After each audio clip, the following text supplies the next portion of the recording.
What's up, good people? It's 7 o'clock.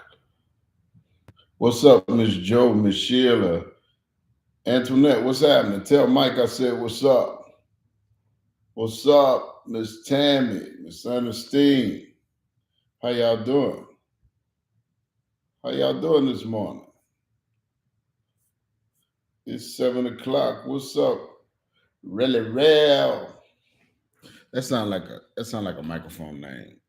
Really real in the house. What's up, brother George? Courtney, what's up? What's up, Miss Kathy, Miss Malin, Isabel, what's happening? Don't that sound like a microphone name? It sound like a stage name, like a rap. Really real in the house. Really real in the house. What's up, Miss Evelyn, Miss Kathy, Brother George, Miss Malin, what's happening? Miss Barbara, what's happening? Whitney, Miss Laura, Kim, hey, Kiana, Miss Sherry, Sean, what's up, dude? What's up, Stephanie? Miss Iris? Chad, what's happening? Tony Champagne. Somebody else stole the mic from you, Tony. Somebody else stole the mic from you, man. Huh? Somebody stole the mic from you. Really Rail stole the mic from you, man. What's up, CC, Miss Pauline? Pastor Carlos, what's happening, bro? Whitney, Miss Laura. How y'all doing, man? It's cold out there, y'all. It's cold. It's cold out there. It's cold out there. They got frost on the ground. I stepped out there. They got frost on the ground. I wasn't ready. I wasn't ready, but I love it. I love the cold. Give me more of the cold. Y'all don't like the cold? I love cold weather, man. I think I might. I think I might wear my cowboy boots today. Got a brand new pair of boots. What's up, brother Pastor Charlie? I got a brand new pair of boots. What's up, Munchie? I got a brand new pair of boots. A brand new pair of boots. I think I'm gonna try them. I'm gonna wear them today too. It's my first pair of boots. I did two firsts this year. No, last year. I did two firsts. Two firsts. All right. Every now and then you got to do a first, man. Like every year you should set out to do a first. What do you mean, Pastor? What I mean is like every year, like as you're looking at your goals and what you want to do for the year, you should set out to have some firsts, man. Like, and it can be bucket list stuff, but it can also not be bucket list stuff. Uh, but every year, man, you should set out to have some first. Like this year was the year. No, last year was the year that I bought my first pair of cowboy boots ever that I ever owned. I don't know why. All of a sudden, and I and it's not because like you know I couldn't buy any cowboy boots. I just the thought never crossed my mind that you know what I want. I want some cowboy boots. But then last year, the thought crossed my mind like, man, I think I'm about to get into wearing cowboy boots. And I bought my first pair of cowboy boots last year. Then you're not even gonna believe my other first. My first this year was I bought my first pair of Jordans ever. Uh, my first pair of Jordans ever. You know what? Pastor Bobby Showers, here he go. Getting on here. Yeah, I've never owned a pair of Jordans. Never. And now I bought my first pair of Jordans. So like, and it just feels good to like every now and then you got to do your first. Like so, I don't know what my first is gonna be for 2024. I got to think about it, but I'm thinking about kicking it up a notch, man. But as you writing out your goals, like do your first. Like this is gonna be the first year that I blah. Uh, it's gonna be the first year that I whatever, man. Get some stuff uh, under your belt. Why? Because it keeps life fresh. It keeps life fresh. Yeah, it's my first time. I'm 40 something years old, and I just now bought my first ever pair of Jordans. And they go past the barber shop. I was talking about the Cowboys. Listen, man, you know what? From now on, we're not even gonna call them cowboy boots. We're calling them Who Dat boots. I didn't buy cowboy boots. I bought Who Dat boots. How about that, partner? Who Dat boots. That's what I bought. Some Who Dat boots. Now, he turns everything into the Dallas Cowgirls. Everything. Some people are obsessed, you know, and then they stalk you with their obsession. Anybody ever stalked you with their obsession? Anybody said nothing about the Cowgirls. Nobody was even thinking about the Cowgirls. And now here he comes, huh? Stalking us with his obsession with the Cowgirls. You know, we're gonna call them. That's right. They shall forever be known as Who Dat boots. They are no longer cowboy boots. I have Who Dat boots. Why? Because if you have on a pair of cowboy boots, it's likely you will get halfway through what you're doing and start losing. Whatever you're doing, if you got on a pair of cowboy boots, you're gonna get halfway through it and you're gonna start losing. Huh? Come on. If you got on Who Dat boots, at least you might lose, but at least you'll have fun while you're doing it. All right?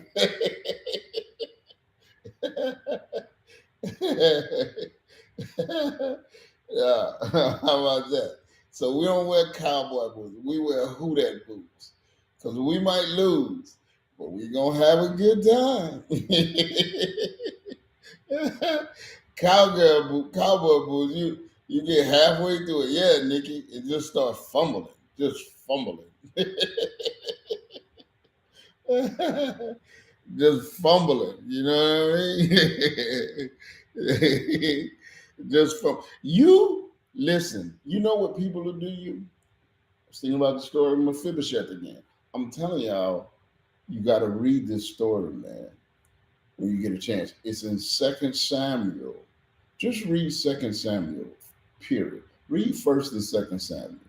You get a chance, I want you to read First and Second Samuel. This is how this whole thing with Mephibosheth started. And I hinted at this. But Saul hated David, right? Couldn't stand him.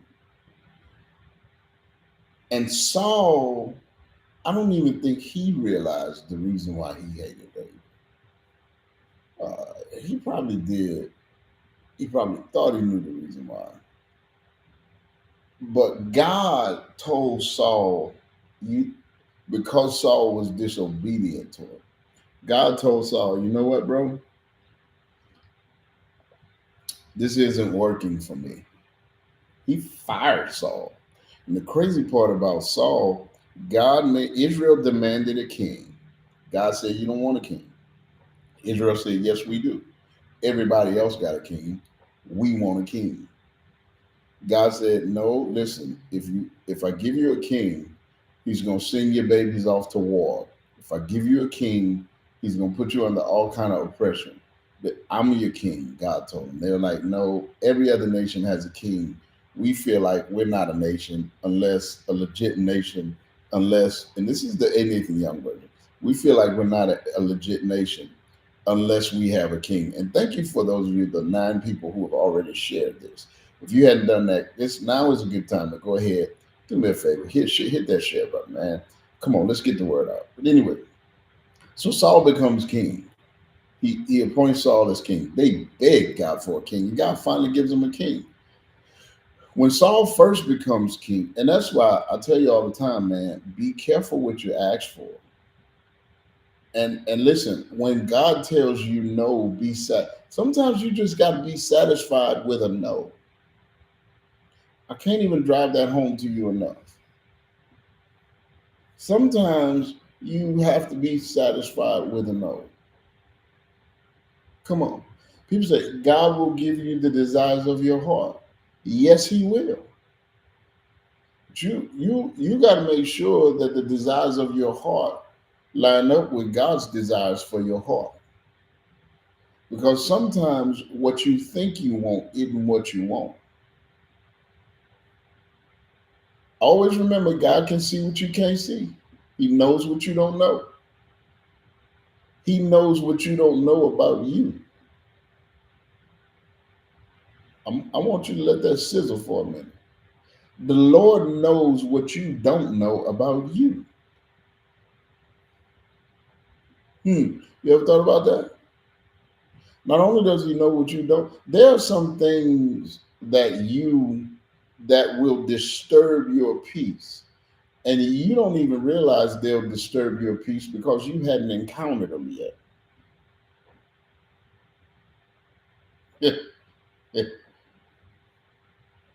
But God knows everything. And sometimes when there's some things that are not good for you. But you don't know they're not good for you because you hadn't encountered it yet. Come on.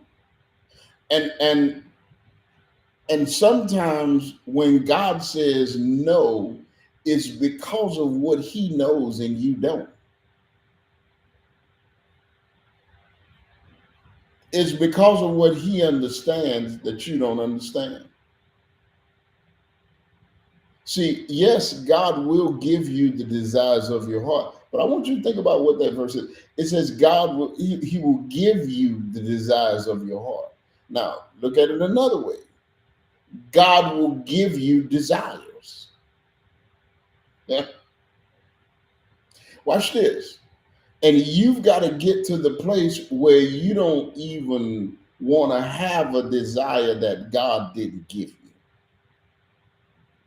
Have mercy, Jesus. You've got to get to the place where you don't even your you got to get to the place where you don't desire anything. Come on, somebody, that God doesn't want you to have. That's when you get to where you have peace. He'll give you the desires of your heart. But watch this. Sometimes when my desires don't line up with God's desires for me, God will say no. And the best thing you can do is learn to be satisfied with the no. Israel wasn't satisfied with the no. They were like, man, we want a king. We're not trying to hear what you're saying. We want a king. God says, all right, if y'all want a king, I'm gonna give you one. Gave him Saul. Saul steps up, and Saul is all timid. He was so timid and shy that when it came time for the coronation, they were looking for their new king, and Saul was hiding behind a bunch of stuff. They couldn't even find him. He was scared to come out. Then God, the Spirit of the Lord, the power of God was on him. And Saul started winning. Saul started accomplishing some stuff. And now, all of a sudden, Saul got to the point where he felt like he didn't need God.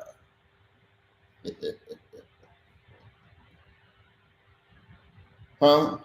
He got to the point where he felt like he could do it on his own. And a couple of times God warned him, and Saul didn't heed the warning. And eventually what God did was God said, you know what, Saul, this ain't gonna work. I was gonna establish your kingdom here on earth, and your descendants were gonna get it, but nope, it's not gonna happen. It's not gonna work.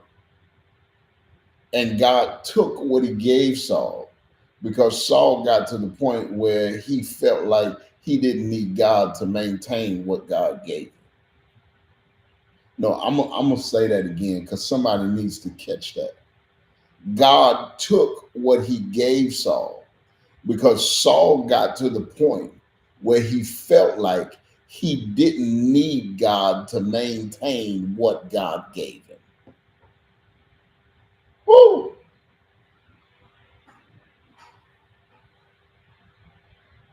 Come on. You know anybody like that? You got to be careful when you become so confident with what God's blessed you with that you feel like you don't have to pray. You prayed for the job. God gave it to you. But now you don't ask the Lord how to handle it. Woo. Come on, somebody. You prayed for that husband. You prayed for that wife. You asked God to bless you with children. And then when God gave them to you, all right, Lord, I got it from here.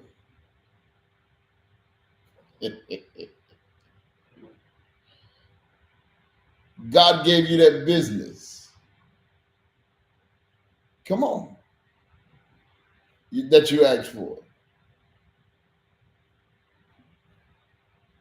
And now, all of a sudden, now that you've got it, when's the last time you consulted with God about what he gave you?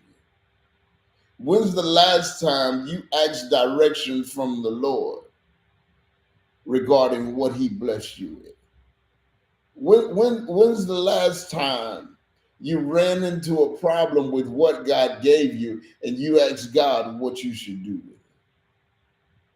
Woo! Come on, somebody.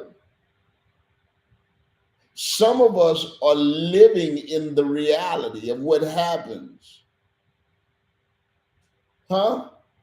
When we get to the point where we feel like we don't need God to help us with what he blessed us with. Am I talking to anybody this morning? Come on. Saul got to that point, God dethroned him, and then God went and anointed David. That's a whole nother story that I don't have time to get into. He anointed David. And then what God did was he fired Saul and left him on the job until David was ready. Woo! God put Saul's replacement right there next to him.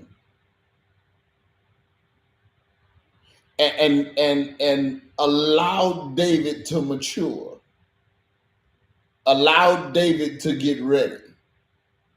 Saul was already fired. God had already told him this ain't gonna work. He fired him, took his spirit from him, and left him in position while he prepared who was next. Ooh, have mercy, Lord. Don't you know God will fire you and leave you on the job while he prepares the one with the servant's heart, while he prepares the one who's going to yield to him, while he prepares the one who's going to listen to him, while he prepares the one who's going to do it like he says do it. God will fire you and leave you in position until he gets ready for your replacement to take over.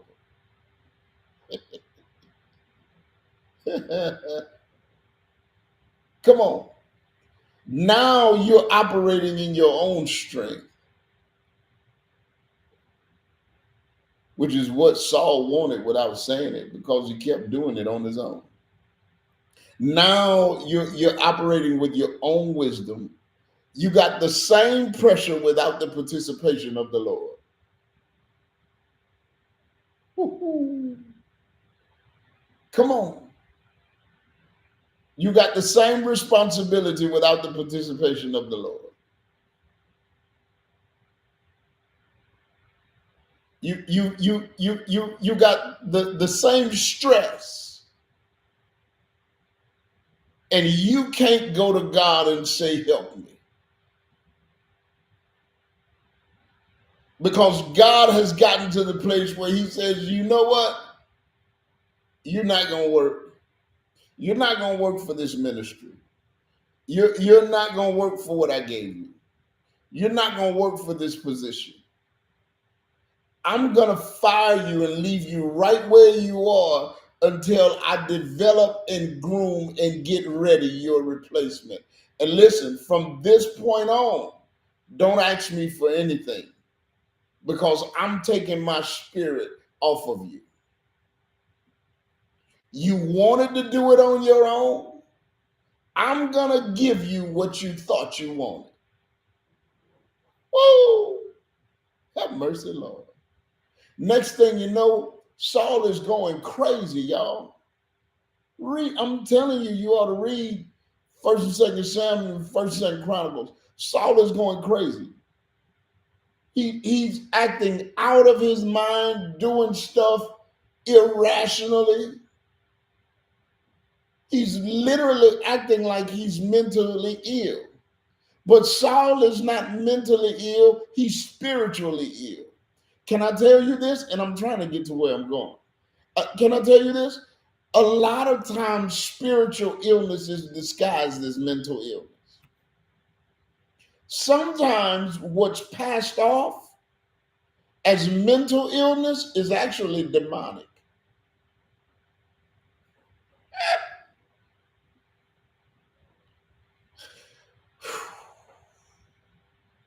Pastor, you swinging heavy this morning. Sometimes, I'm telling you, sometimes what's passed off, as depression, what's passed off as manic, what's passed off as sometimes the reason why our minds or people's minds are unstable is not because of anything except the Spirit of the Lord has left the building. Ooh.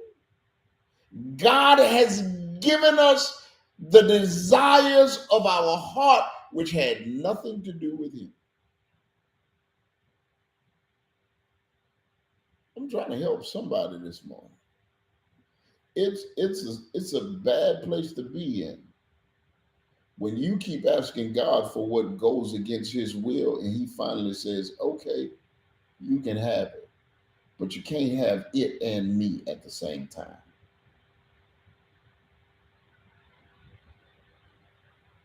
Ooh. Here you go. You want to live like that? Go ahead and live like that. But I'm checking out.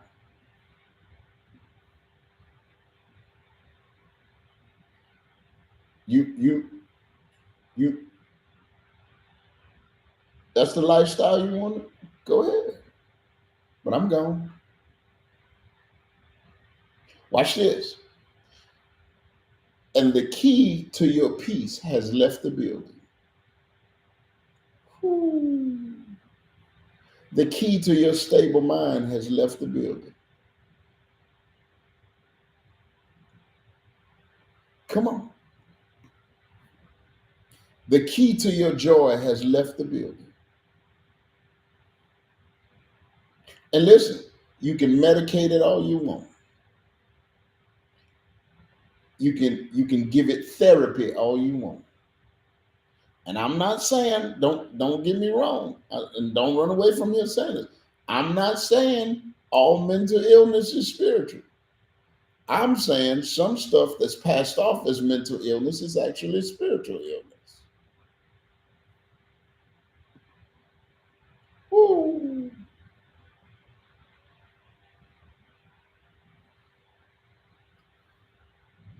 You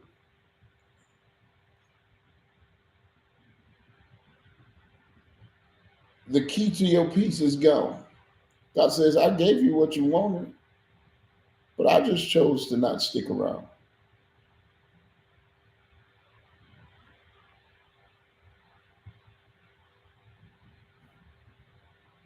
I I gave you what you demanded to have, but I just chose to leave the building.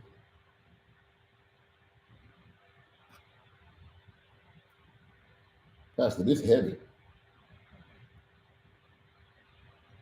Saul starts acting, go back and read what happened with Saul. He starts acting crazy. One time he threw a spear at David's head. Starts doing all kind of stuff.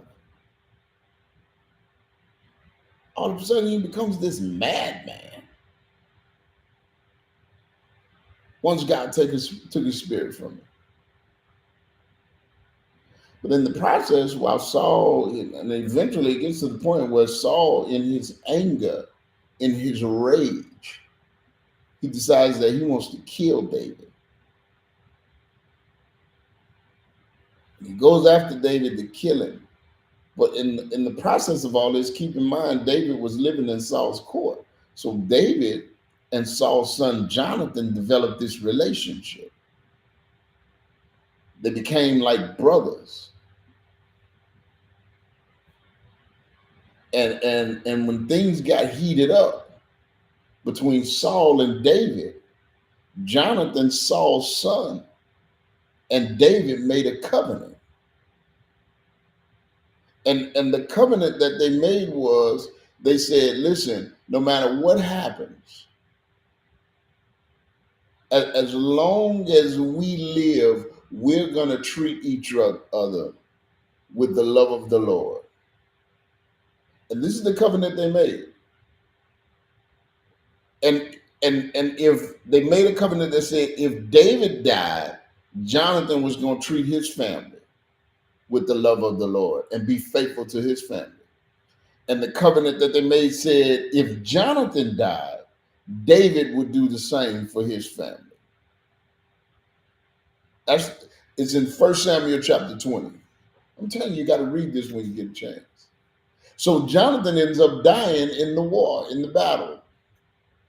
I'll tell you what happens. So now David doesn't forget what he promised Jonathan. He keeps his covenant. And the whole thing with Mephibosheth is that Mephibosheth was Jonathan's son. And because David made the promise that he made to Jonathan, when he got to the place where he was in a position of authority, in order to do it, he kept the promise that he made. He couldn't do it all alone. But when God put him in the right position, he kept the promise that he made. Watch this. You ready for this? Don't forget where you came from, and don't forget who stuck by you while you were on your way. When you get to where you're going, when God blesses you, when God establishes you, come on, somebody. When God gives you the desires of your heart, come on. The worst thing you could do is forget who stayed committed to you along the way.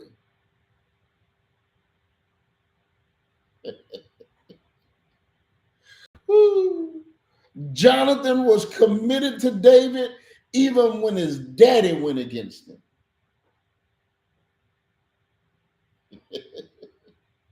Jonathan's daddy was at war with David, and Jonathan stayed committed to him. You would do well to remember who stuck by you when the battle was going on. You would do well to remember who stuck by you when you were in the trenches of life. Come on, somebody. You would do well to honor the people who were with you. Come on. When life had you on the run. A lot of times we get established. God blesses us. Come on. God opened doors. Don't you forget about the people who helped you get there.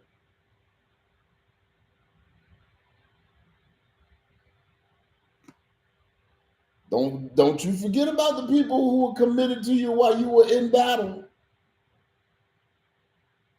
Jonathan was committed to David before David had a kingdom. Jonathan was committed to David before David was a king. Come on. David didn't have an army. David didn't have a royal port or a royal palace. He didn't have servants. He didn't have anything. When David was on the run, when he was in the trenches, can I just say it? Can I just say it? Can I say it like the old people said it? When he didn't have a pot to pee in or a window to throw it out of. Jonathan was faithful to him. And David didn't forget it. That's why he took care of Mephibosheth.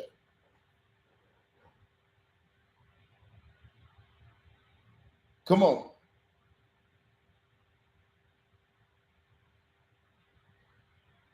That's why he honored it.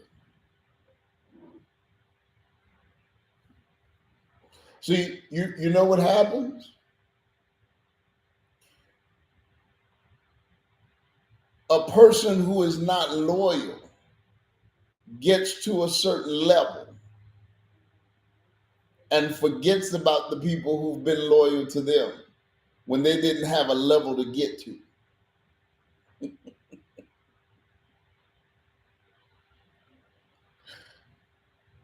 A disloyal person gets blessed, gets established, and then looks down their nose at the people who were with them when they had nothing. Come on, somebody.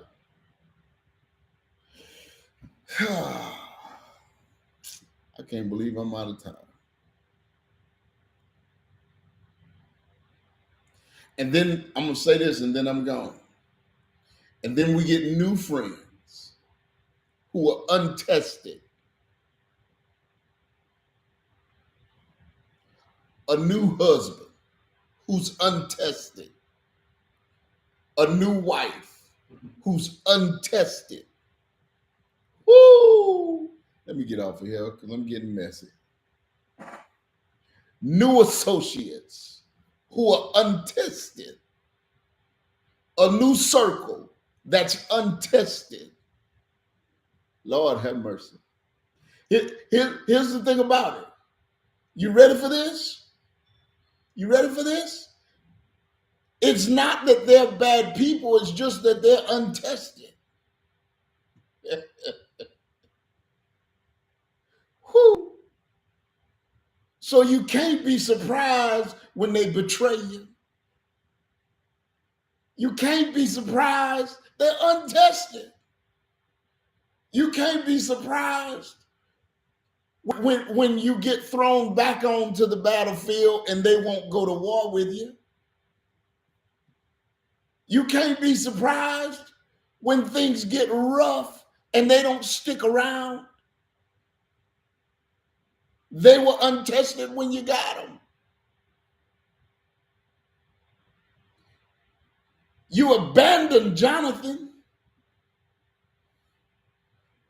You forsook Jonathan. You forsook the one who was faithful to you. The one who took care of you when you weren't worth taking care of.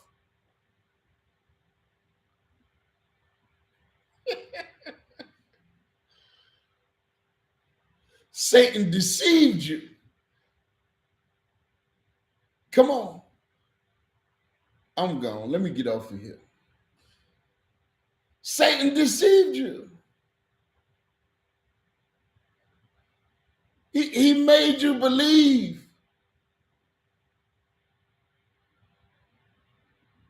that they deserved the palace when they didn't show you their worth on the battlefield. Father, we love you. Thank you for who you are. Bless us today.